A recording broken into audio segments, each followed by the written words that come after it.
अनूप कुमार और आज हमारे साथ हैं बॉलीवुड के डायरेक्टर प्रोड्यूसर तोमर जी।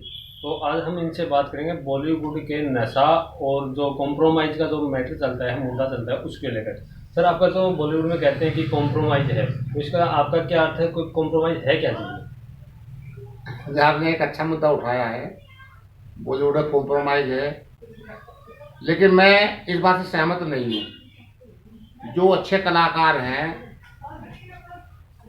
ट्रेनिंग लेकर वो आए हैं और अच्छी अदाकारी करते हैं, उनको कॉम्प्रोमाइज़ की कोई ज़रूरत नहीं है। और जो बॉलीवुड एक ऐसी चीज़ है कि जहाँ पर रेप नहीं होता। रेप का वहाँ पर कोई केस अभी तक नहीं आया कि वहाँ पर रेप होता हो, या किसी प्रोड्यूसर ने, डायरेक्टर ने, किसी ने कहा हो। नहीं, आप यहाँ कह रहे हैं कि कॉम्प्रोमाइज़ की जरूरत नहीं होती, मतलब आप ये भी मानते हो कि बॉलीवुड में कॉम्प्रोमाइज़ है? मैं मानता हूँ, कौन ये है जो जिनके पास टैलेंट नहीं है, जो कलाकार आती हैं, नई लड़कियां हैं, घर से भाग कर जाती हैं और कई इंस्टीट्यूट से नहीं आती हैं वो, और उनको काम की ज़रूरत है, वो घर भी नहीं जा सकते, तो उनको अपने आप ही कंप्रोमाइज़ करना पड़ता है। खुद ही वहाँ पे कहते हैं कंप्रोमाइज़ के लिए। जो रात को 2 बजे 1 बजे क्यों जाएंगे किसी के पास में? जी, जिसके पास टैलेंट है वो टैलेंट के नाम पर काम लेता है, वहाँ पर वो काम मिलता भी है उनको। लेकिन जो नया तबका आया है, उनको काम चाहिए, शोहरत चाहिए, दौलत चाहिए, तो वह अपने आप ही खुद कंप्रोमाइज़ की बात करती हैं वो। मैं ना तक किसी को, प्रोड्यूसर को, डायरेक्टर को, या किसी भी जो कंपनियां हैं ये, उनको मैंने देखा कि वो कंप्रोमाइज़ की बात वो खुद करते हैं। लड़कियां खुद वहाँ पर कंप्रोमाइज़ की बात करती हैं। अब कंगना रनावत जैसे जब से लड़कियां आई हैं, तो जब से गर्व और ज़्यादा फैल चुका है ये, वो खुद ही स्वीकार करते हैं कि हमको कंप्रोमाइज़ करना पड़ा है। तो कंप्रोमाइज़ तुमने क्यों किया? जब आपके पास टैलेंट है, आप टैलेंट के नाम पर काम लीजिए। जब आपके पास टैलेंट आपके पास में है नहीं, तो कंप्रोमाइज़ आपको, आपकी मजबूरी कि आप कंप्रोमाइज़ करके काम लेना चाहते हैं, पैसा कमाना चाहते हैं, शोहरत लूटना चाहते हैं आप ये। तो मेरा ये कहना है कि उसमें बॉलीवुड के अंदर कंप्रोमाइज़ भी है, ऐसी चीज़ नहीं कि ना है। मैंने तो कोई हो ही नहीं सकता, तो उसी बनी है, तो उसका नाम आया तो सोच के ही आया उसका नाम। तो बॉलीवुड के अंदर कंप्रोमाइज़ होता भी है, और जो अच्छी अच्छी कंपनियां कंप्रोमाइज़ की बात वो नहीं करती हैं। उनको सिर्फ काम पर ध्यान देना है। हम लोग फिल्में बनाते हैं, हम टीवी सीरियल भी बना रहे हैं, हम और अपने छोटी छोटी मूवी बनाते हैं, लेकिन हमको कोई कलाकार नहीं कह सकता ना। हम कंप्रोमाइज़ की बात करते हैं, तो कंप्रोमाइज़ की जो बात करती है लड़कियाँ, उनको हम रखते भी नहीं अपने पास में। जो टैलेंटेड लोग हम काम देते हैं उनको। तो यह कहना गलत है कि लोग उनका हरासमेंट करते हैं। हरासमेंट लड़कियाँ खुद होती हैं वो, तो काम उनको आता नहीं, तो हरासमेंट तो उनका होगा ही होगा। अभी के टाइम में बॉलीवुड के लिए आम लोगों में जो नजरे में बना हुआ है कि एक ये सुशांत केस आया था इसको लेके, और इसके बाद लोग कहते हैं कि बॉलीवुड कुछ लोगों ने अपनी जागीर समझ के रखा हुआ है, तो इसके बारे में? नहीं नहीं नहीं, ज़्यादा जागीर की बात है ना। अब ये आपका चैनल है, वो आपका काम है, आप किस वर्कर को रखेंगे, किस पत्रकार को रखेंगे, किसको नहीं रखेंगे। जो टैलेंटेड जो पत्रकार होंगे आप उनको अपने चैनल में रखेंगे, और जो टैलेंटेड नहीं है, जिसको कुछ आते नहीं, आप नहीं रखेंगे। अब उसके बाद में वो व्यक्ति कहेगा कि इन्होंने इसकी जागीर बना रखा है, अपनी मर्जी से लोगों को काम दे रहे हैं ये, या उसको पत्रकार बना रहे हैं, तो ये कहना गलत है। तो ऐसे बॉलीवुड के अंदर है, जब आपको टैलेंट तो आपके पास में है नहीं, और एक ग्रुप होता है, जैसे राजनीतिक पार्टियां होती हैं, सब अपने लोगों को लेके आते हैं ज़्यादातर वो, तो उनसे उनको काम करना पड़ता है। अगर मंत्रिमंडल में जो मंत्रिमंडल बनता है, उसमें किसी अनट्रेंड को उसको लेके आएंगे, तो मंत्रिमंडल वो कामयाब हो ही नहीं सकता उसमें।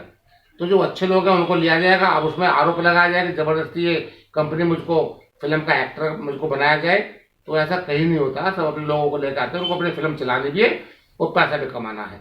तो सबका अपना नज़रिया, अपना अपना तरीका है, सबकी अपनी टीम है, वो टीम के लोगों को काम देते हैं। ऐसा नहीं टीम को काम नहीं देंगे।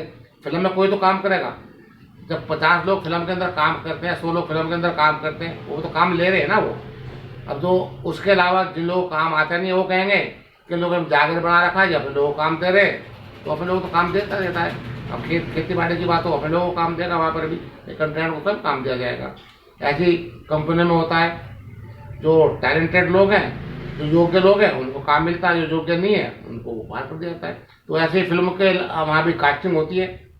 जो काबिल लोग होते हैं उनको लिया जाता है, जो काबिल नहीं है उनको दरकिनार कर देते हैं वो। क्योंकि आज करोड़ों रुपया फिल्मों में लगता है, और एक नाकाबिल व्यक्ति को, जो अदाकार है ही नहीं, ये जानकारी भी है, तो जानकार के वैसे किसी को काम नहीं दिया जा सकता कि मेरा जानकार है या मेरा रिश्तेदार है। तो जो फिल्में बनाते हैं, फिल्में पैसा लगाते हैं, उसकी रिकवरी भी करनी पड़ती है। तो मेरा तो ये कहना है कि जो इस तरह के आरोप लगाते हैं कि इन्होंने अपनी जागीर बना रखी है। कंपटीशन है, कंपटीशन तो होता ही होता है हर जगह, किसी भी काम का हो।